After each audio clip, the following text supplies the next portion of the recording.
আমি একটা লেখা পড়েছিলাম, লেখাটা ছিল একটা লোক রাতের বেলা সে মোবাইল দেখতেছে, মোবাইলের মধ্যে সে একটু খারাপ দৃশ্য দেখাচ্ছিল।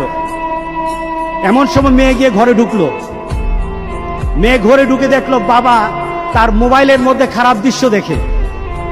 আছে কিনা এমন ছেলেরা, এমন আছে কিনা বলেন? এগুলির কারণেই তো জানা, এগুলির কারণেই তো জানা। দৃশ্য দেখছে, মেয়ে দেখে ফেললো। মেয়ে তখন বাবাকে বলল, বাবা তোমার লজ্জা লাগলো না? লজ্জা করে না? একটা শব্দ বলেছে, লজ্জা করে না বাবা, লজ্জা করে না বাবা। মেয়েটা ঘরে চলে গেল। সেই বাবা যন্ত্রণায় ভুগতে আরম্ভ করলো, আরে আমার মেয়ে দেখে ফেললো, আমার মেয়ে কি কথাটা বলেছে, লজ্জা করে না বাবা। মেয়েটা সহ্য করতে পারলো না, সে লোকটা অফিসে চলে গেল। অফিস করতেছে কিন্তু আর ভালো লাগে না। মেয়েটা কি বলেছে, লজ্জা লাগে না বাবা। কিন্তু মেয়েটার যন্ত্রণায় সে হার্ট ফিল করলো, বাবার এই অবস্থা দেখে হার্ট ফিল করলো। মেয়েটা এরপরে মারা গেল। বাবা যখন বাড়িতে ফিরে আসলো, মেয়েটা বাবার মাথাটা নোয়া, লজ্জিত একটা মুখ।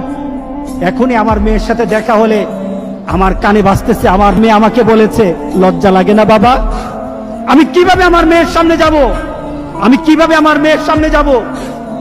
এই চিন্তা যখন করতেছে, এমন সময় দরজা খোলার সাথে সাথে একটা চিৎকার শুনলো। স্ত্রী চিৎকার বলতেছে, আমার মেয়েটা মারা গেছে, আমার মেয়েটা মারা গেছে। বাবার কানে তখন বাজতেছিল রাতের কথা, লজ্জা লাগে না বাবা। তার দাফন হলো, তার জানাজার ব্যবস্থা হলো। দাফন করার সময় মেয়েটাকে যখন কবরের মধ্যে দাফন করে দেয়, কবরের মধ্যে রাখা অবস্থায় বাবা একটা চিৎকার করার কথা ছিল। মেয়েটা তো চলে যায়, বাবা চিৎকার করার কথা ছিল, বাবা চিৎকার করে নাই, বাবা হেসে দিয়েছে। বাবা হেসে দিল। তাকে জিজ্ঞাসা করলো, তুমি হাসছো কেন? আমার মেয়েটা চলে গেছে, আমার কলিজার টুকরাটা চলে গেছে, কিন্তু আমার জীবনের মধ্যে একটা আঘাত দিয়ে পরিবর্তন করে গেছে। যেই নীতিতে আমি আমার চরিত্রকে নষ্ট করছি, আমার ঈমানকে নষ্ট করে দিতেছি, আমার মেয়েটা হারিয়ে ফেলেছি, কিন্তু আমি আমার আখিরাতকে বুঝে ফেলেছি, আমি আমার আখিরাতকে বুঝে ফেলেছি।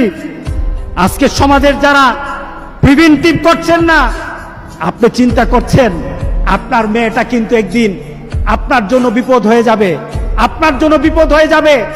এই মেয়েটা যদি চরিত্রবান হয় তাহলে আপনার জন্য